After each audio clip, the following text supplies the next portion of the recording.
the Retro Rangers. I'm Retro Red. And I'm Retro Black. And I'm Retro Gold. Alright, and we are... It's a little something different today. It's the Toy Corner, but it's an extension of the Toy Corner because we realized sort of, we got so much more crap here. And it's not just toys. And the series itself means so much to all of us that it's hard to just talk about the toys. It's like the retrospective and the Toy Corner had sex, essentially. And so we have the Toy-Spective? Yes, Toy-Spective. There you go. I like it. All right. Corner phrase. So, and as you can tell, there's a lot of Robotech Macross stuff on this table. We grew up... I think all of us are children of the 80s. So oh, yes. 84, 83? 83 and 81. So, yeah. I'm the old man. But I remember being a kid and seeing the original broadcast. And you don't remember this. No, it was before my time. You were a Toonami guy. I remember the original broadcast of Robotech. Wow. I remember rushing home from school because it was Robotech and Turtles.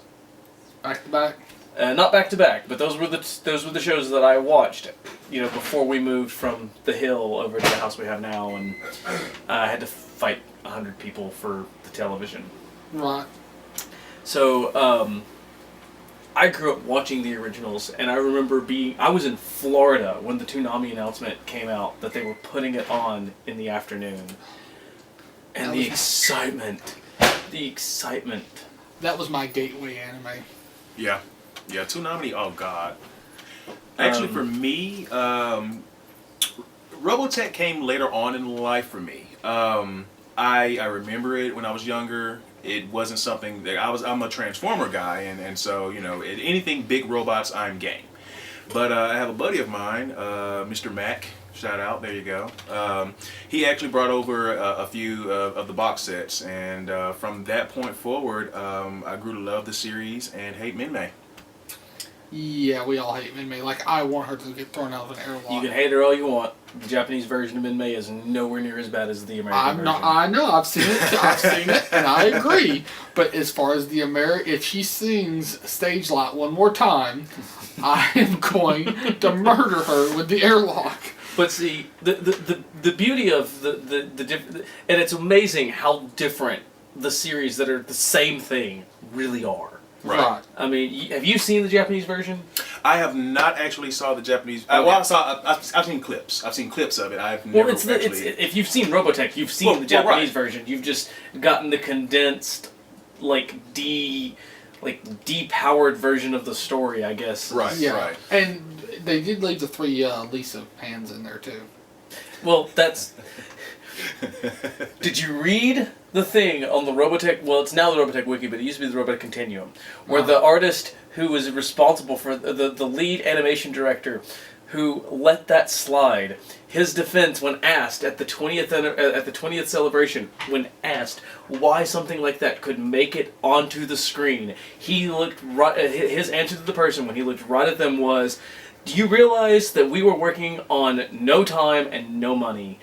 And you have to understand, there were a lot of nights spent sleeping on a tile floor just so we could get the animation done on time. So before you complain that Lisa or Misa has 3 hands, remember, I was sleeping 2.5 hours on tile to get done. Yeah. So thank you, that guy. You're awesome, and Retro Rangers give you a shout out. You the man. Mm-hmm. Let's kind of go over what we've got here on the table, and kind of because I know we've got my copy of the Robotech role-playing game from Palladium. Palladium. And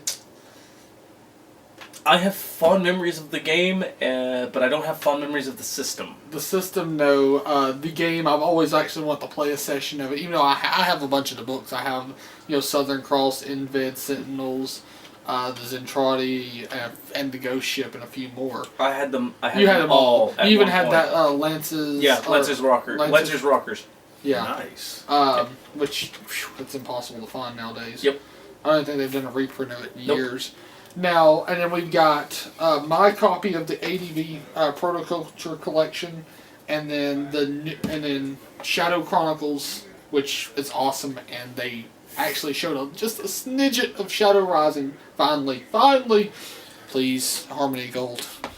Please. And then a re-release of it with Love Live Again, which was Carl what I can never remember his name. Yeah, his last project that he had on the table, and then your lovely Macross box set. Complete box set. Now, you have to understand the story behind this. This was only... There were only a handful in the solid box, the solid single box. And if you would slide that over so we can show this off. So, back in 2000-2001, Anime Ijo said that they had gotten the rights to release Macross into the United States as Macross. Now, to understand, for those of you at home that don't know, Harmony Gold has a monopoly over everything Macross related or similar or whatnot because of Takanoko Studios sold the rights to America when it didn't have the rights to sell. But American copyright law stands in America regardless of whether or not the rights are permissible. We're already done? No, that wasn't the alarm. Okay. That was one of our Twitter people, and I got another follower on Twitter, so someone else joined the Retro Rangers. Ain't that great? But so, Anime Ijo had gotten the permission from Harmony Gold to release the original Macross as Macross. Now, many of you are probably going, well, what's the difference between Macross and Robotech? Really and truly nothing. But the reason why we don't have anything else Macross except for the two that don't resemble fully is because Harmony Gold won't let anything else come out. If do you remember Love? Okay, Clash of the Bionoids. Is Clash of the Bionoids. I've got that on VHS. Flashback. I've got that on VHS. Flashback 2012, not gonna happen. Frontier. Seven, Frontier, they're not gonna happen. 0, not gonna happen. Oh, we also refer to this house. In this house, we refer to Macross Frontier is Awesome the Show. Awesome the Show it Awesome is. the Show. And you still need to watch it, which you've got, by the way, on those Sentai DVDs with the Sentai. Anyways, the reason we refer to it as Awesome the Show, when Daniel used to live here, which Daniel's in episode 2, every week... Yeah, it was filming 2, episode 3, what the hell ever. Anyways... Daniel would, as soon as it was subtitled, Daniel would get it. He would burn it on the DVD. And then we would try to beat it in time for me to watch it to work. So every week we had a holiday. Yes. It was a house holiday when Macross Frontier got released. On average, it was me, you, Daniel, Randy, and maybe one or two others were over here watching them on a weekly basis. And it was known as Awesome the Show. And we still refer to it as Awesome the Show because Macross Frontier is one of the most amazing things I've ever seen in my life. I'm just going to go ahead and throw that out there. Just saying. I will go ahead and chime in and say the series is absolutely amazing. The ending felt like a cop-out. A little bit, yes. But it was it was the whole 25 thing. They were going to stick to that 25 episodes. And that 25th episode was the most awesome thing ever. Because from the time... very end of it. I mean, again... How about you just... The only reason I'm on silence for the alarm. But your alarm will go off despite silence. That's true. John! Good job, John. Well, this chicken giving us a follow, or telling people to follow us. But no, I liked the last episode. But the whole, I'm not choosing both of you, I like both of you ending? Well, no, what that was is... He was experiencing polyamory, is what it was. And except for the fact I hate Ronka, I don't blame him. But Ronka was Komori's favorite. That was the way the show was geared, and when the fans wanted Cheryl, he copped out and gave them what they wanted. And I still have not seen that movie, the last movie, the Macross Frontier movie. Where it's the revamp of the episodes again with new animation. Yeah, there was like something that was supposed to be a little bit There's two later. movies. I haven't seen either one of them. If you know where to find them subtitled, please send them my way. I will love you forever. But I haven't been able to find them. Anyways, I'm sorry. But yeah, it just felt like a cop-out. It was more or less Komori going, I'm going to release this, I'm going to do this my way, and then the fans went, no, we want this, and he went, wow. I guess I can't do it that way. I really liked Cheryl. I really hated Ronka. Yeah. That last thing that Cheryl wore, you didn't you didn't see like that corset purple thing. But see, your reason for hating Ronka is because she reminded you too much of Minmay. Who I want to throw the Yes. But Ronka has a more interesting character arc than Cheryl does. I'll give you that to a degree. Because she doesn't follow Minmay's career. She actually bumbles a lot. She actually ends up coming into her own. We had this joke that Minmay sucked dick for coke later in her career because she got to, like Britney Spears and all those famous pop stars got to where they were just abusing drugs and everything, or the one, the Amy Winehouse, the one, the rehab no thing. Yeah. Which is ironic, but we're not going there. Keep going. Ronka and Minmay, it took her 20-something episodes, and actually remember that 2-year break in between Force Arms and the rebuilding. Reconstruction. So there was 2-year time frame for her to stoop really low in her career. Ronka, it didn't take too very long. She's been doing this a few weeks to a month, a few months at this point, and she's already sucking dick for coke at the end of it. Because, she gets all, and Cheryl smacks the shit out of her. That's intervention at its finest. And the thing is that episode we laughed so hard, and we're like, yes! And the thing about that is the other thing, which when you finally sit down and watch this alone with Gokaier, that show was so awesome, and it always left you on a cliffhanger every week. Right. And in a good way, not a bad way. Oh, yeah. But now, we have gotten on a Macross Frontier rant that we were not trying to do. But that's fine. But you went off on Minmay, and the difference between the American Minmay and the Japanese Minmay they're polar opposite characters. Yeah. The American Minmay is written in such a horrible fashion that she's not likable in any form or fashion. I would agree. She is that fickle girl in high school that doesn't know what she wants, bounces back and forth, and changes her mind. But when you get to the Japanese version is that tragic fame story. Right. Where it's the girl who didn't really want the fame kind of found her, and she rode the fame. She was the, I'm famous, I'm amazing, it's fun, it's this, and then she kind of realizes she missed out on life.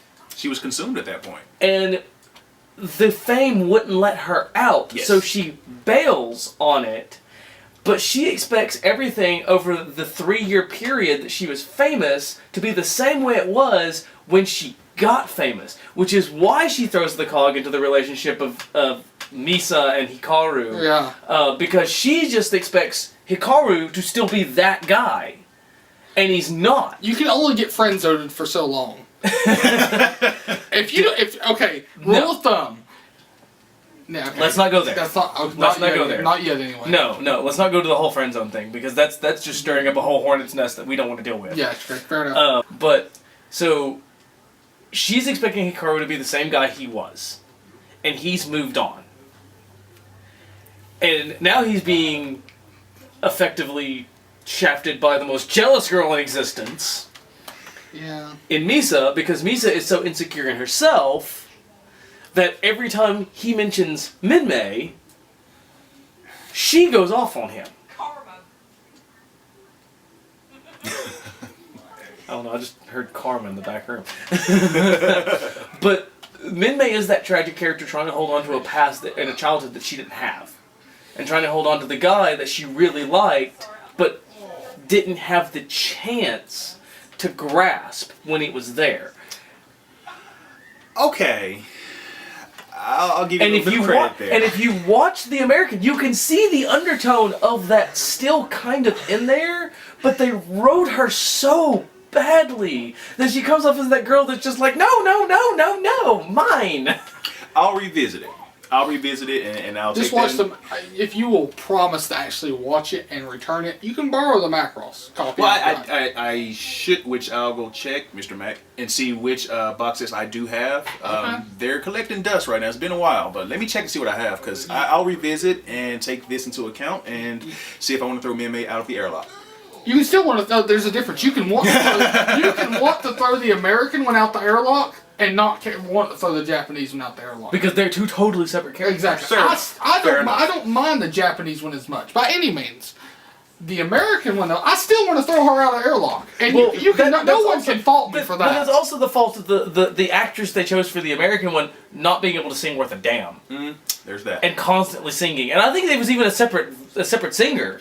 Well, either way, she had 5 songs total. 4 or 5. It was 4 or 5. I can't remember. I'm sorry. Off the top of my head. And they were always... Two of them were really good. 2 of them were really bad. And 1 of them was in the middle. And they always played the 2 that were really bad. Stage fright. Now the 2 that were really good was It's You and the one in Force of Arms, We Will Win. Those were the 2 that were really good. And the other 2 were really bad. Now the funny thing is in Southern Cross, which yes, I'm going there. well, it's technically Robotech, but... Southern Cross, Ed Sullivan, I think was the dude's name, and if I'm wrong, I'm sorry, did a piano version of that, which Harmony Gold got requests for all over, because his version was actually better than Min-May's. And it was a really good version of it. I really liked it. Yeah.